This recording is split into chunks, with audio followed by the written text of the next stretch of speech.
পারস্য সম্রাট শাহ তামাম এবং রাজ্যহারা হুমায়ুন মুখোমুখি দাঁড়িয়ে আছেন। পারস্য সম্রাট তার জাঁকজমক দেখিয়ে হুমায়ুনকে অভিভূত করতে চাইছেন। অপূর্ব বেশভূষায় সজ্জিত খোজারা পুষ্পবৃষ্টি করল। সামরিক বাদ্য বাজনা হচ্ছে। ঘোড়সওয়ার বাহিনী সালাম জানিয়েছে।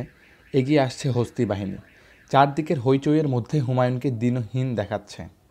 শাহ তামাম বললেন, তৈমুরের বংশধর সম্রাট বাবরের পুত্র হিন্দুস্তানের অধিপতির এই দশা কেন?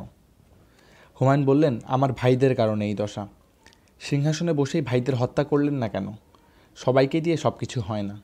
শাহ তামাম বললেন, সবাইকে দিয়ে সব কিছু হয় না বলেই কেউ সম্রাট, কেউ পথের ভিক্ষুক। আপনি আমার কাছে কী চান? হুমায়ুন বললেন, আমি আপনার করুণা চাই না। আমি শুধু পারস্যের ভেতর দিয়ে মক্কা চলে যাওয়ার অনুমতি চাচ্ছি। আমি যতদূর জানি আপনি সুন্নি মতাবলম্বী। ঠিকই জানেন, আমার স্ত্রী হামিদা বানু শিয়া। আপনার স্ত্রী চাইলেই মক্কা যেতে পারবেন। আপনাকে মক্কা যেতে হলে শিয়া মতাবলম্বী হতে হবে। আপনি হয়তো জানেন না, আমি পারস্য সুন্নি মুক্ত করার পরিকল্পনা করেছি। যেসব সুন্নি শিয়া মতবাদ গ্রহণ করছে না তাদের মৃত্যুদণ্ড দেওয়া হচ্ছে। হুমায়ুন বললেন, আমাদের নবীজি বিদায় হজের ভাষণে ধর্ম বিষয়ে সহনশীল হতে বলেছেন। তামাম বললেন, এই ধরনের কোনো কথা হজরত আলী বলেননি। আমরা শিয়ারা হজরত আলীর মতামতকে অধিক গুরুত্ব দিয়ে থাকি। যাই হোক, এখন আমি ধর্ম বিষয়ে আলোচনায় উৎসাহী না। পথশ্রমে আপনি ক্লান্তি দূর করুন। সন্ধ্যাবেলা আপনার সম্মানে রাজকীয় ভোজসভার আয়োজন করা হয়েছে। আপনার শিয়া মতবাদ গ্রহণ বিষয়ের আলোচনা তখন হবে। আপনার পরিধেয় বস্ত্রের যে অবস্থা তা পরে রাজকীয় ভোজসভায় যেতে পারবেন না। আপনার জন্য পোশাক সরবরাহ করা হবে। হুমায়ুন বিষণ্ণ মনে তার জন্য খাটানো তাঁবুতে ঢুকলেন। হামিদা বানুর জন্য আলাদা তাঁবু খাটানো হয়েছে। তামাম এর হেরেমের নারীরা তার দেখভাল করছে। শাহ তামাম নিজের তাঁবুতে বিশ্রাম নিচ্ছেন। তার সামনে দুমিহ নামের পারস্যের বিখ্যাত সুরা। মাঝে মাঝে তিনি সুরার পাত্রে চুমুক দিচ্ছেন। বৈরাম খাঁকে ডেকে আনা হয়েছে। বৈরাম খাঁ তার সামনে দাঁড়িয়ে। তাকে বসার অনুমতি দেওয়া হয়নি। আপনি হুমায়ুনের প্রধান সেনাপতি? জি আলমপানা। আপনাকে দেখে প্রধান সেনাপতি মনে হচ্ছে না, মনে হচ্ছে আপনি মেষপালক। আপনার কথায় সম্মানিত বোধ করছি। আমাদের নবীদের সবাই কোনো না কোনো পর্যায়ে মেষপালক ছিলেন। আপনি শিয়া মতাবলম্বী? জি জাহাপনা। আপনার মাথায় শিয়াদের লম্বা টুপি নেই কেন? মাথার চুলও তো শিয়াদের মতো কাটা না। রাজকীয় ভোজসভায় আপনি উপস্থিত থাকবেন তখন যেন আপনার মাথায় শিয়াদের টুপি থাকে। বৈরাম খাঁ বললেন, এই কাজটা আমি মহান সম্রাট হুমায়ুনের অনুমতি ছাড়া করতে পারবো না। তামাম কঠিন গলায় বললেন, আপনার মহান সম্রাট হুমায়ুন নিজেই শিয়া টুপি পরে ভোজসভায় আসবেন। তাকে পরিধেয় বস্ত্রের সঙ্গে এই টুপিও পাঠানো হয়েছে। বৈরাম খাঁ বললেন, আমার সম্রাট ভোজসভাতে যদি মাথা ন্যাড়া করে আসেন, আমি মাথা ন্যাড়া করেই যাব। আপনার মতো এত অনুগত সেনাপ্রধানদের কারণেই হয়তো হুমায়ুন সব কয়টি যুদ্ধে হেরেছেন। শুনেছি প্রাণে বাঁচার জন্য হুমায়ুনকে কয়েকবার পানিতে ঝাঁপিয়ে পড়তে হয়েছে। তখন আপনি নিশ্চয়ই তার সঙ্গে সাঁতার কেটেছেন। বৈরাম খাঁ বলল, এই সৌভাগ্য আমার হয়নি। তামাম হাত ইশারায় বৈরাম খাঁকে চলে যেতে বলে পানপাত্রে মনোযোগ দিলেন। তাকে অত্যন্ত বিরক্ত দেখাচ্ছে। ভোজসভায় পারস্য সাম্রাজ্যের শান শওকত দেখানোর সব চেষ্টাই শাহ তামাম করেছেন। বিশাল তাঁবুতে ভোজসভা বসেছে। চারদিক আলো ঝলমল করছে। নর্তকী এবং বাদ্যযন্ত্রীরা প্রস্তুত। সম্রাটের ইশারা পেলেই গান বাজনা শুরু হবে।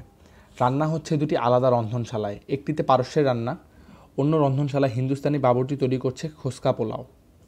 শাহ তামাম এবং হুমায়ুন মুখোমুখি বসেছেন। তামামের সঙ্গে তার আমির এবং সেনাপতিরা। হুমায়ুনের সঙ্গে তার 4 জন আমির এবং বৈরাম খাঁ।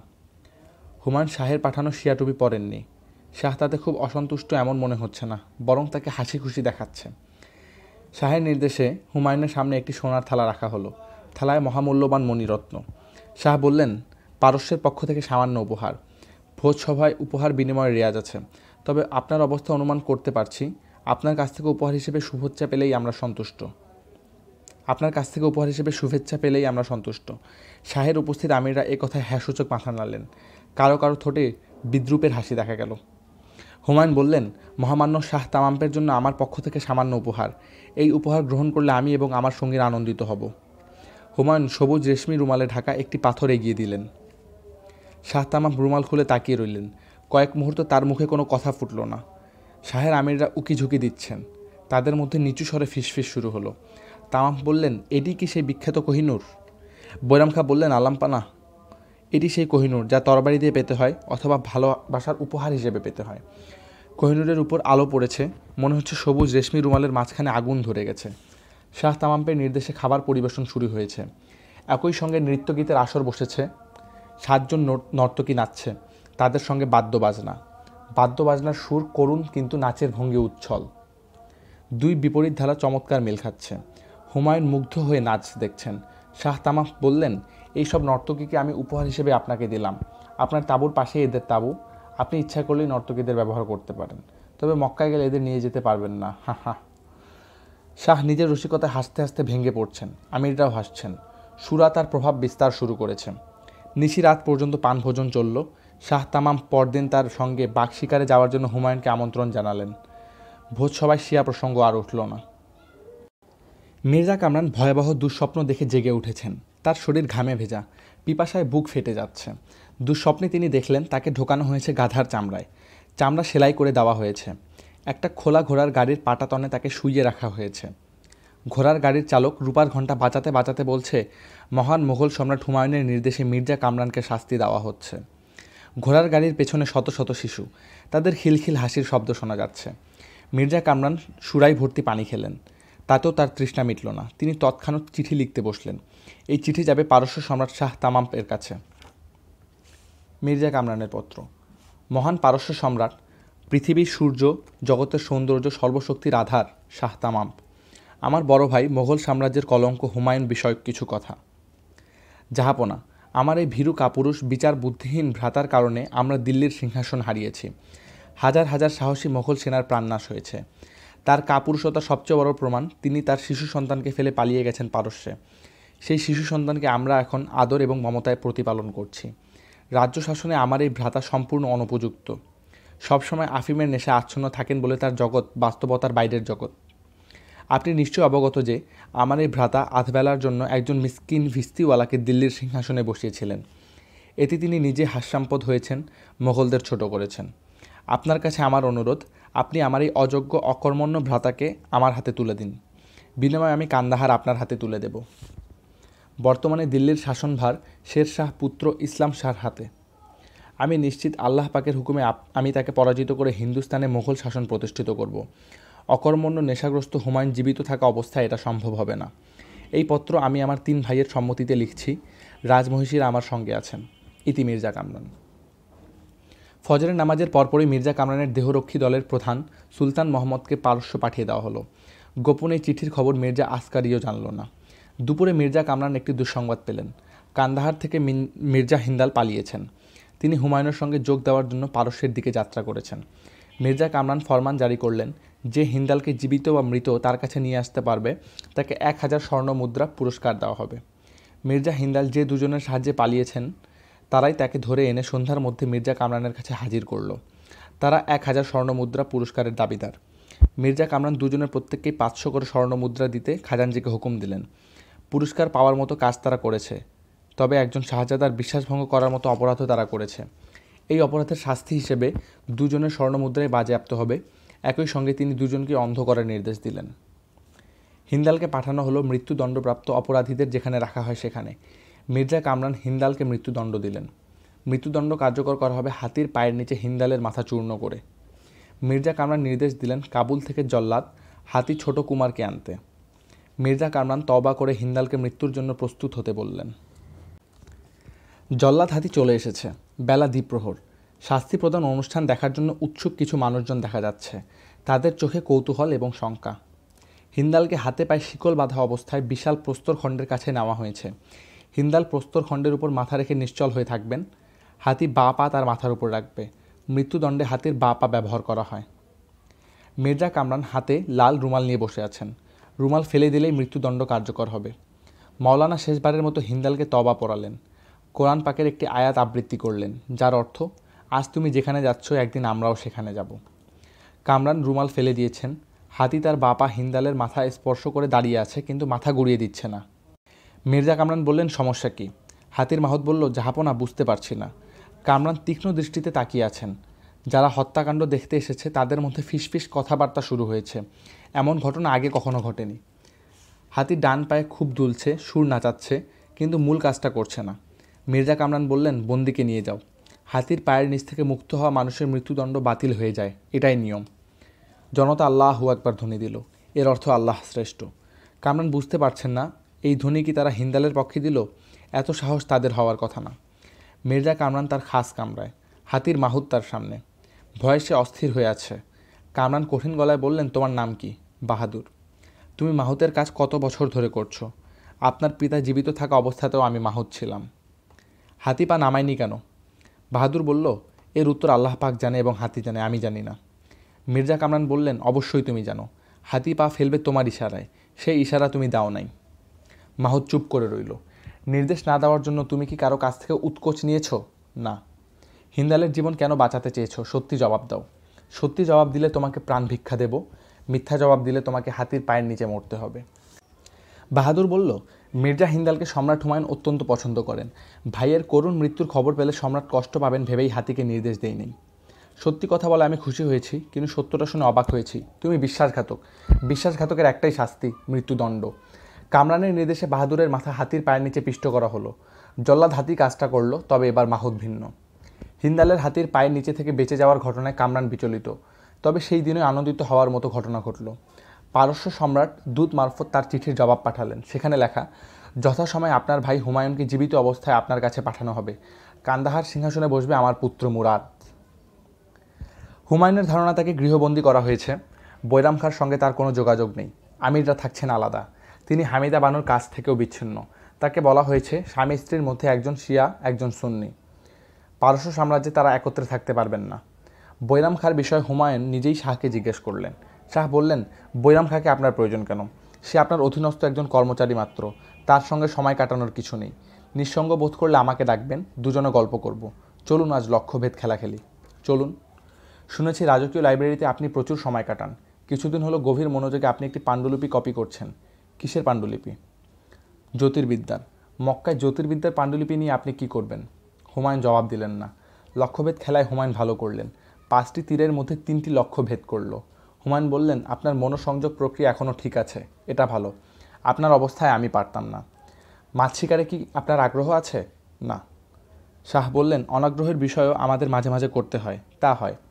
সন্ন্যাস ব্রত নিয়ে মক্কা শরীফে যেতে ইচ্ছা করে না, কিন্তু যেতে হয়। ঠিক বলেছি না? হ্যাঁ, ঠিক বলেছেন। শাহ বললেন, এবার আপনাকে একটি জটিল প্রশ্ন করছি। শুনেছি জটিল প্রশ্নের উত্তর দিতে আপনি বিশেষ পারঙ্গম। প্রশ্নটি হলো, আল্লাহ কোথায় বাস করেন? হুমায়ুন সঙ্গে সঙ্গে বললেন, তিনি বাস করেন ব্যথিত মানুষের অন্তরে। আপনি ব্যথিত মানুষ, তিনি কি আপনার অন্তরে বাস করছেন? হুমায়ুন জবাব দিলেন না। শাহ বললেন, আমরা ভোরবেলা মাছ শিকারে যাব। শিকার পদ্ধতি আমি শিখিয়ে দেব, জটিল কিছু না। বড়শিতে মাছ গেঁথে তাকে খেলাতে হয়। যে যত ভালো খেলাতে পারে সে তত বড় শিকারী। মাছ ধরা খেলা খুবই জমেছে। শাহ প্রকাণ্ড একটা মাছ ধরেছেন। আনন্দ উত্তেজনায় তিনি ঝলমল করছেন। হুমায়ুন বললেন, মাছ শিকার একটি মনোমুগ্ধকর খেলা, দেখে আমি আনন্দ পেয়েছি। শিকারীর আহত হওয়ার ভয় নেই, কিন্তু শিকারের আনন্দ পুরো মাত্রায় আছে। আমি আরেকবার এই শিকারে আসতে চাই, নিজের হাতে একটা মাছ ধরতে চাই। শাহ তামাম বললেন, সেই সুযোগ আপনি পাবেন না।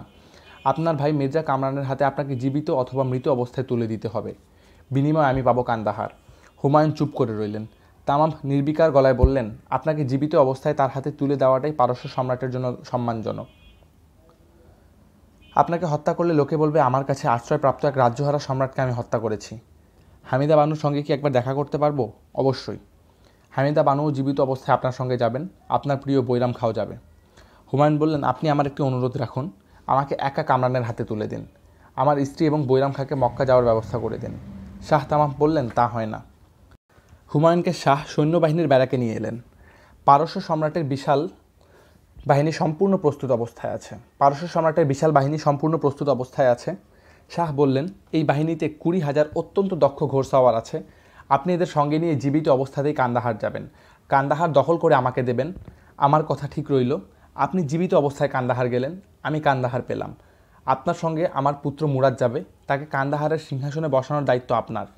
মোগল সাম্রাজ্য পুনরুদ্ধারে আপনি আমার বাহিনী ব্যবহার করতে পারেন। হতভম্ব হুমায়ুন তাকিয়ে আছেন। পুরো বিষয়টা বুঝতে তার সময় লাগছে। শাহ তামাম হাত বাড়িয়ে বললেন, বন্ধু বিদায়। হুমায়ুন শাহকে জড়িয়ে ধরলেন, তার চোখ অশ্রুসিক্ত। শাহ তামাম বললেন, আপনার হৃদয় কি এখনও ব্যথিত? হুমায়ুন বললেন, না। শাহ তামাম হাসতে হাসতে বললেন, এটা তো দুঃসংবাদ। এখন তাহলে আল্লাহ আপনার হৃদয় অনুপস্থিত? হা হা হা। প্রধান সেনাপতি বৈরাম খাঁর নেতৃত্বে পারস্য বাহিনী কান্দাহারের দিকে এগিয়ে যাচ্ছে। একটি বিশেষ শকটে যাচ্ছেন হামিদা বানু। তার কোলে পারস্য সম্রাটের শিশুপুত্র মুরাদ, যে কান্দাহারের সিংহাসনে বসবে। শিশুপুত্রের বয়স মাত্র 3 মাস। শিশুপুত্রকে দুধ খাওয়ানোর জন্য 3 জন দুধমাও যাচ্ছেন। কান্দাহার দখল হলো বিনা যুদ্ধে। কামরানের সৈন্যদের বড় অংশ হুমায়ুনের বাহিনীর সঙ্গে যুক্ত হলো। কামরান পালিয়ে কাবুল দুর্গে আশ্রয় নিলেন। মির্জা হিন্দালকে বন্দিদশা থেকে মুক্ত করে সেনাবাহিনীর একাংশের দায়িত্ব দেওয়া হলো। কান্দাহার দুর্গের পতনের ফলে মির্জা কামরানের ব্যক্তিগত লাইব্রেরি হুমায়ুনের দখলে চলে এসেছে।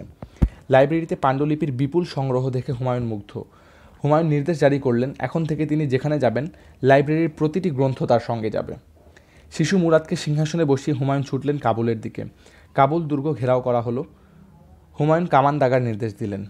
দুর্গকে কামানের আঘাত থেকে রক্ষা করার জন্য মির্জা কামরান বিচিত্র কৌশল অবলম্বন করলেন। 3 বছর বয়সী শিশু আকবরকে উঁচু খুঁটির সঙ্গে বেঁধে দুর্গ চূড়ায় খুঁটি লাগিয়ে দেওয়া হলো। কামানের গোলা ভেতরে পড়লে শিশু আকবর নিহত হবে। হুমায়ুনের নির্দেশে গোলাবর্ষণ বন্ধ হলো। বৈরাম খাঁ হুমায়ুনকে বললেন, আপনি নিশ্চিত মনে তাঁবুতে অপেক্ষা করুন, আমার সঙ্গে অতি দক্ষ 2জন কামানজি আছে। এরা এমনভাবে কামান দাগবে যে আপনার শিশুপুত্রের কোনো ক্ষতি হবে না। দ্রুত আমরা দুর্গের দখল নেব। হুমায়ুন তাঁবুর ভেতর ঢুকে উজু করে নামাজে বসলেন। কামানের গর্জনে তাঁবু কেঁপে কেঁপে উঠছে। হুমায়ুন নামাজে মন দিতে পারছেন না। নামাজের মাঝখানেই জহর আফতাবচি উত্তেজিত গলায় খবর দিল, জাহাপনা, আমরা কাবুল দুর্গ দখল করেছি। বৈরাম খাঁ দুর্গে ঢুকে পড়েছেন। যুবরাজ আকবর সুস্থ আছেন। মির্জা আসকারিকে গ্রেফতার করা হয়েছে। 3 বছর পর আকবর তার বাবা মাকে সামনে দেখল। সে হুমায়ুনের দিকে আঙ্গুল তুলে বলল, তুমি কে? হুমায়ুন বললেন, আমি কেউ না, আমি শুধু তোমার বাবা। শিশু আকবর বলল, আমার বাবা দিল্লির সম্রাট বাদশাহ হুমায়ুন, তুমি না। হুমায়ুনের নির্দেশে হামিদা বানু এসে শিশুপুত্রকে কোলে তুললেন। আকবর বলল, তুমি কে? হামিদা বানু বললেন, আমি তোমার মা। যখন চারদিকে কামানের গোলা পড়ছিল তখন কি তুমি ভয় পাচ্ছিলে? হ্যাঁ। তোমাকে আর ভয় পেতে হবে না, তোমার বাবা চলে এসেছেন। হামিদা বানু স্বামীর দিকে তাকিয়ে বললেন, একটি ফরমান জারি করুন। লাইব্রেরির বই যেমন আপনার চোখের আড়াল হবে না, আপনার পুত্র আপনার চোখের আড়াল হবে না। দলে দলে সৈন্য হুমায়ুনের সঙ্গে যোগ দিচ্ছে। এদের বেতন দেওয়ার সামর্থ্য হুমায়ুনের নেই। সৈন্যরা বলল, এখন আমাদের কোনো বেতন দিতে হবে না, আপনি দিল্লির সিংহাসনে বসার পর বেতন দেবেন। কামরান পালিয়ে লাহোর দুর্গে আশ্রয় নিয়েছেন। বৈরাম খাঁ দুর্গ দখল করলেন। কামরান মেয়েদের পোশাক পরে দুর্গ থেকে পালালেন। তাকে চেনার কোনো উপায় নেই। তিনি চুল দাড়ি কামিয়ে সর্বহারা সন্ন্যাসীর ভেগ ধরেছেন। তিনি রওনা হয়েছেন দিল্লির দিকে। দিল্লির সম্রাট ইসলাম শাহর কাছ থেকে যদি কোনো সাহায্য পাওয়া যায়। কাশীর রাজপথে আপাতমস্তক বোরকায় ঢাকা এক তরুণী হেঁটে যাচ্ছে। তরুণী হঠাৎ থমকে দাঁড়ালো। রাস্তার পাশে বসে থাকা এক বৃদ্ধের সামনে এসে দাঁড়ালো। তরুণী বলল, আমি আপনাকে চিনি। আপনার নাম আমার মনে নেই, কিন্তু আমি আপনাকে চিনি। বৃদ্ধ বলল, আমি আপনাকে চিনি না, আপনাকে চিনতেও চাচ্ছি না। তরুণী বলল, হুমায়ুন কন্যা আকিকা বেগম এবং তার বান্ধবী অম্বাকে কি আপনি চেনেন? আমি কাউকে চিনি না। এই দুজনকে আপনি আগুনে নিক্ষেপ করেছিলেন। বৃদ্ধ বলল, তুমি উন্মাদিনী, উন্মাদিনীর সঙ্গে আমি কথা বলি না। তরুণী আমাদের পরিচিত, তার নাম আসহারি। সম্রাট হুমায়ুন তাকে আগ্রার বুলবুল উপাধি দিয়েছিলেন। চৌসার যুদ্ধে সে পানিতে ঝাঁপিয়ে পড়েছিল, সাঁতরে তীরে উঠেছে। সম্রাট কন্যার মর্মান্তিক মৃত্যু ঘটনার সে একজন প্রত্যক্ষদর্শী। আসহারি অপেক্ষায় আছে, কোনো একদিন সম্রাট হুমায়ুনকে ঘটনাটি জানাবে। শের শাহ কাগ্গির দুর্গ পরিদর্শনে গিয়েছেন। দুর্গ প্রাচীরের কামানগুলির অবস্থা কি দেখছেন। হঠাৎ একটি গোলাভরা কামান বিস্ফোরিত হলো। শের শাহ লুটিয়ে পড়লেন। মৃত্যুর আগে কিছুক্ষণের জন্য তার জ্ঞান ফিরল। তিনি বিড়বিড় করে বললেন, আমি মারা যাচ্ছি। দিল্লির সিংহাসন আমি প্রথম পুত্র জালাল খাঁর জন্য নির্ধারণ করেছি। পুত্র জালাল খাঁ সিংহের মতো সাহসী, একমাত্র সেই পারবে মোগলদের হাত থেকে সিংহাসন রক্ষা করতে। আমার মন বলছে হুমায়ুন হারানো সিংহাসন পেতে ফিরে আসবেন। জালাল খাঁ ইসলাম শাহ নাম নিয়ে দিল্লির সিংহাসনে বসলেন। ইসলাম শাহ কাব্যানুরাগী মানুষ ছিলেন। নিজে শের লিখতে পারতেন না, যারা পারত তাদের প্রতি তার ভালোবাসার সীমা ছিল না। মানুষ হিসেবে তার অন্য গুণাবলীও ছিল। শরাব পান বা কোনো নেশাজাতীয় বস্তুর প্রতি তার কোনো আকর্ষণ ছিল না। শের শাহ সম্পূর্ণ হিন্দুস্তানের রাস্তাঘাট বানানোর যে কাজ শুরু করেছিলেন, ইসলাম শাহ সেই কাজ শেষ করতে চেয়েছিলেন। দিল্লির মানুষজন ইসলাম শাহকে পছন্দ করত। মুন্ডিত মস্তক শস্ত্রবিহীন মির্জা কামরান দিল্লির সম্রাট ইসলাম শাহ সামনে বসে আছেন। কামরানকে অদ্ভুত দেখাচ্ছে। ইসলাম শাহ রসিকতা করে বললেন, আপনাদের মহিলারাও কি আপনার মতো মাথার চুল কামিয়ে ফেলে? কামরান সঙ্গে সঙ্গে বললেন, না, তারা আপনাদের মতো বিশাল গোঁফ রাখে। ইসলাম শাহ হাসতে হাসতে বললেন, আপনার রসবোধ দেখে মুগ্ধ হলাম। আপনি চমৎকার শের লেখেন জানতাম, রসিকতা করতে পারেন জানতাম না। আপনার একটি শের শোনান। কামরান আবৃত্তি করলেন। ললাটের এমনই লিখন যে সে শ্রেষ্ঠজনকে মাটিতে মেশায়, যোগ্যদের মাথার উপর অযোগ্যদের বসায়। ইসলাম শাহ গম্ভীর হয়ে বললেন, আপনি কি আমার প্রতি ইঙ্গিত করছেন? কামরান বললেন, না, রসিকতা করলাম। একটু আগে আপনি আমার রসবোধের প্রশংসা করেছেন বলেই শেরের মাধ্যমে রসিকতা। আপনি নিজে খুব ভালো করে জানেন যোগ্যরাই থাকে, অযোগ্যরা ধুলায় মিশিয়ে যায়। ইসলাম শাহ বললেন, আপনি নিজেকে কী ভাবেন, যোগ্য না অযোগ্য? কামরান বললেন, সময় ঠিক করে দেবে আমি যোগ্য না অযোগ্য। তবে হুমায়ুন অযোগ্য তাতে সন্দেহ নেই। ইসলাম শাহ বললেন, কান্দাহার যুদ্ধে আপনি শোচনীয়ভাবে পরাজিত হয়েছিলেন। আমি বিভ্রান্ত ছিলাম। পারস্য সম্রাট হুমায়ুনকে আমার হাতে তুলে দেওয়ার প্রতিশ্রুতি দিয়েছিলেন। পারস্য বাহিনীকে দেখে আমি ভেবেছি তারা হুমায়ুনকে বন্দী করে নিয়ে আসছে। কাবুলের যুদ্ধেও আপনি পরাজিত হয়েছেন। এখানে আমার হিসেবে কিছু ভুল হয়েছিল। অতীতে দেখেছি যে কোনো যুদ্ধে জয়লাভের পর হুমায়ুন পানাহারের উৎসব বসান। দিনের পর দিন উৎসব চলতে থাকে। আমি কল্পনাও করি নাই হুমায়ুন তৎক্ষণাৎ কাবুলের দিকে যাত্রা করবেন। আমি দুর্গ গোছানোর সময় পাই নাই। ইসলাম শাহ বললেন, আমার কাছে কী চান? ধার হিসেবে অর্থ চাই, চড়া সুদ দিতে আমি প্রস্তুত। সৈন্য সংগ্রহ করে আমি আবার কাবুল জয় করব। আমি কি অর্থ পেতে পারি? ইসলাম শাহ বললেন, অবশ্যই অর্থ পেতে পারেন। ভাইয়ে ভাইয়ে বিবাদ লেগে থাকলে আমার সুবিধা। আপনারা কামড়াকামড়ি করতে থাকবেন, আমি নির্বিঘ্নে সিংহাসনে বসে থাকব। মির্জা কামরান আগ্রহের সঙ্গে বললেন, কী পরিমাণ অর্থ সাহায্য আমি পেতে পারি? ইসলাম শাহ হাই তুলতে তুলতে বললেন, 5টি তাম্র মুদ্রা দিতে পারি, এতে চলবে? মির্জা কামরান হতভম্ব হয়ে তাকিয়ে আছেন। ইসলাম শাহ বললেন, এতক্ষণ আপনি রসিকতা করছিলেন, এখন আমি রসিকতা করলাম। কামরান বললেন, আপনি আমাকে কোনো সাহায্য করছেন না? ইসলাম শাহ বললেন, আপনি যদি সম্পূর্ণ নিজের অর্থে এবং নিজের সামর্থ্যে আবার কাবুল জয় করতে পারেন তবেই বুঝবো আপনি যোগ্য, তখন সাহায্য করব, তার আগে না। মির্জা কামরান হনহন করে দরবার ত্যাগ করলেন। দরবারের আমত্তরা ফিসফিস করে বলতে লাগলেন, ময়ূর ময়ূর। কোনো এক বিচিত্র কারণে কামরানের দরবারে ঢোকা এবং বেরোবার সময় তারা ময়ূর ময়ূর করেন। বৈরাম খাঁ পারস্য সেনাবাহিনীর উপর যথেষ্ট বিরক্ত। তারা শান শওকত এবং জৌলুস প্রদর্শনে যতটা উৎসাহী, যুদ্ধে ততটা না। তাদের হাতের তরবারির ওজন অনেক বেশি। ওজনের কারণে তরবারি চালানোর ক্ষিপ্রতা তাদের নেই। কম ওজনের তরবারি দেওয়া হয়েছিল, ফলাফল আরও খারাপ। অনভ্যস্ততার কারণে হালকা তলোয়ার এরা চালাতেই পারে না। সবচেয়ে বড় সমস্যা, হস্তি বাহিনীর ভয়ে তারা ভীত। হিন্দুস্তানের যুদ্ধে হস্তি বাহিনী থাকবেই, এই সত্যটা পারস্য বাহিনীর মাথায় এখনও ঢোকেনি। হুমায়ুন জানিয়েছেন পারস্য বাহিনীর এখন আর তার প্রয়োজন নেই, তারা যেন পারস্যে চলে যায়। পারস্য বাহিনীর প্রধান বিনয়ের সঙ্গে জানিয়েছেন তারা পারস্যে ফিরে যেতে আগ্রহী না, বাকি জীবন তারা হুমায়ুনের সেবা করবে। তারা ফিরে যেতে চাচ্ছে না কেন তাও পরিষ্কার না।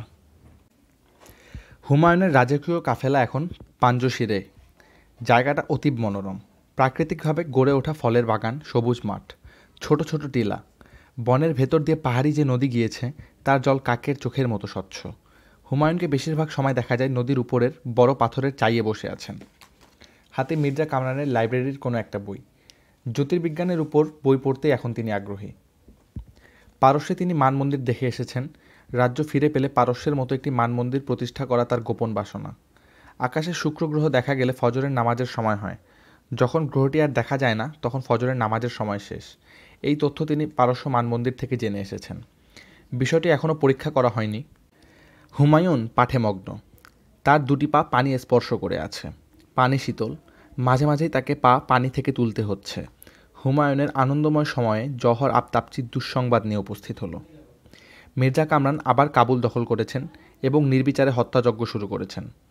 হুমায়ুন বই বন্ধ করতে করতে বললেন, আফসোস, বৈরাম খাঁকে ডেকে নিয়ে আসো।